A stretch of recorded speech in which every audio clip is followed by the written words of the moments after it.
भारतीय विकास परिषद नूतन भाव भारतर निर्वाचन कमिशन ठारे जातीय स्तरीय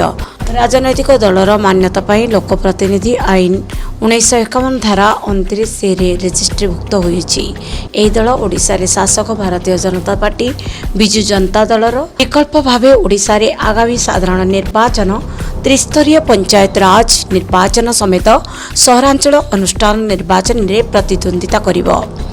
यार प्रतिष्ठिता सभापति ओडिशा निर्भीक सचोट राज्य और देशर दुर्नीति मूल उत्पादन विभिन्न सरकार मुख्यमंत्री दल सभापति दुर्नीतिग्रस्त आईआईएस आईपीएस अधिकारी विरुद्ध रे विभिन्न केन्द्र रे और मान्यवर उच्च न्यायालय रे रिट पिटिशन रुजु सहित एकाधिक जनस्वार्थ मामला मध्य रुजु करिछि। ओडिशार सर्वसाधारण जानते पूर्वतन मुख्यमंत्री वर्तमान विरोधी दल नेता नवीन पट्टनायक बासगृह नवीन निवास एरिया एकर 2.133 डिसमिल लिंगराज महाप्रभु जमी भीमपुर मौजा अंतर्गत प्लॉट नंबर 1201 एवं 1222 रे बेनियम भावे अख्तियार करी 2009 मसीह निजे मुख्यमंत्री मंत्री थिबा बेले निज नाम रे पट्टा करिथिबा सहित ओडिशा सरकार मुख्य थिबा बेले स्टाम्प ड्यूटी ठकी निज नाम रे रेकर्ड करथिबा जगु एही दुर्नीति विरुद्ध रे जनस्वार्थ मामला रुजु करिछि। सेहीपरि ओडिशार दुर्नीति बी कार्तिकेय पांड्यान आईएएस भली दुर्दांत व्यक्तिर विभिन्न दुर्नीति विरुद्ध रे मध्य हाईकोर्ट रे मामला रुजु करथिला। वर्तमान बीजेपी बा बजार पार्टी मुख्यमंत्री मोहन चरण माझी तांको मंत्री मानक दुर्नीति विरुद्ध रे मध्य स्वर उत्तोलन घेराऊ प्रतिवाद जारी रखिछंती। भारतीय विकास परिषदर विभिन्न जनहितकर कार्य दुर्नीति विरुद्ध रे लड़ई गरीब बस्ती बासिदा को न्याय देबा पई राज्य सरकार विरुद्ध रे लड़ई ओडिशार मां और माटीर उन्नति पई विभिन्न कार्यक्रम रे ओडिशा सर्वसाधारण उन्नति पदक्षेप और मनोभाव आकृष्ट दे बीजेपी बीजेडी कांग्रेस भली राजनैतिक दल को परित्याग करी भुवनेश्वर महानगर निगम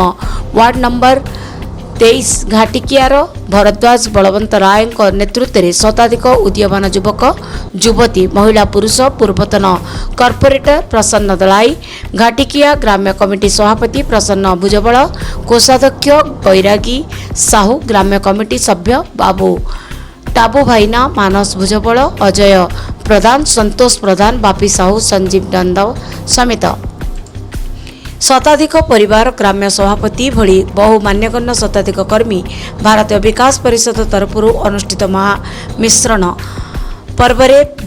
बीबीपी पार्टी रे योगदान करछंती। समस्त नूतन भाव में योगदान करथिबा युवकर्मी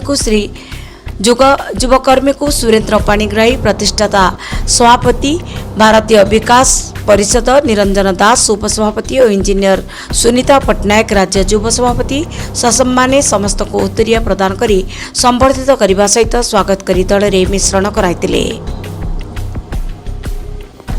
ब्यूरो रिपोर्ट अभियान समाचार।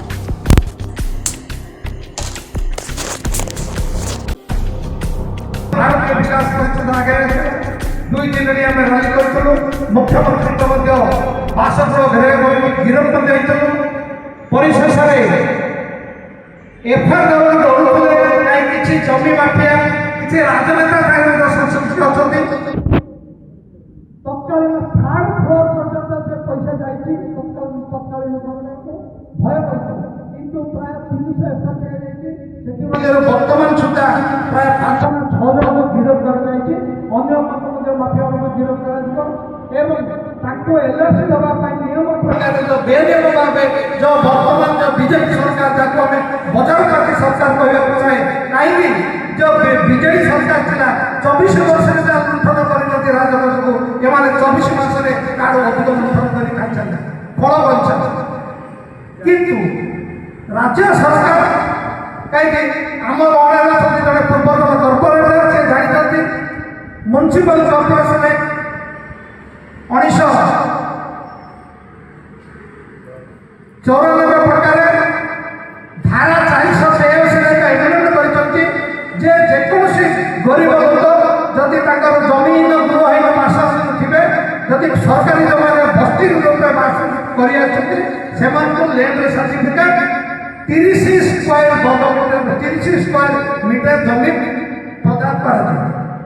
नियम था सत्वे एम नदेक भांगी तेणु वर्तमान ଅପିଲ ହେଇଛି ଭାରତୀୟ ବିକାଶ ପାଞ୍ଚ ମାମଲା ରୁଜୁ କରିଛୁ। ଏଇ କାଲି ହାଇକୋର୍ଟ ଖୋଲୁଛି, ତାପରେ ନିଶ୍ଚୟ ଆଶା କରୁଛୁ ମାନ୍ୟବର ହାଇକୋର୍ଟ ଅର୍ଡର ପାଇକି ଏଥିପୂର୍ବ ଆମେ ବରହମପୁର ମଧ୍ୟ କରିଥିଲୁ। ବରହମପୁର ମଧ୍ୟ 2-4ଟା ବସିକି ଲେଟ୍ ପ୍ରଥମ ଆରମ୍ଭ ହେଇଛି, ତାପରେ ମାନେ ଆକ୍ଟ କରିବୁ ଗତ ସରକାର। ଆମର ଭାରତବର୍ଷ ପାଇଁ କୌଣସି ଶୁଭଙ୍କର ସଂକେତ ନୁହଁ। ଏଇସବୁ ଜିନିଷରେ ଯଦି ବିରୋଧୀ ଦଳ ତାର ବିରୋଧ ଆସ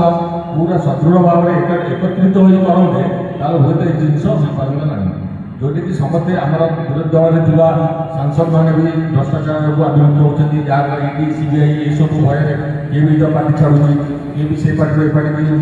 ଜମ୍ପ କରୁଛି, ଯେଉଁଟାକି ଆଗାମୀ ଦିନ ପାଇଁ କୌଣସି ପକ୍ଷରେ ଭାରତ ପାଇଁ ଭଲ ନୁହଁ କି ଆମ ଜନସାଧାରଣ ପାଇଁ ଆମ ସମସ୍ତଙ୍କ ପାଇଁ ବି ଉଚିତ ନୁହଁ। ଯେଉଁଟାକି ଭାରତୀୟ ବିକାଶ ପରିଷଦ ଆଗାମୀ ଦିନରେ ଜନସାଧାରଣଙ୍କ ପାଖରେ ପହଞ୍ଚେଇବ ଯେ ଆକ୍ଚୁଆଲି ପ୍ରକୃତରେ କ'ଣ କରାଗଲେ ବିରୋଧୀ ଦଳର ଭୂମିକା ଦୃଢ଼ ଭାବରେ କାର୍ଯ୍ୟକାରୀ ହେବ, ଆଉ ଶାସନରେ ଥିବା ସତ୍ତାଧାରୀ ସମସ୍ତେ ଯେଉଁଭଳି ଚିନ୍ତା କରିବେ ଥରେ ବି କୌଣସି ଜିନିଷ ଏମିତି ମାଧ୍ୟମରେ କଲେ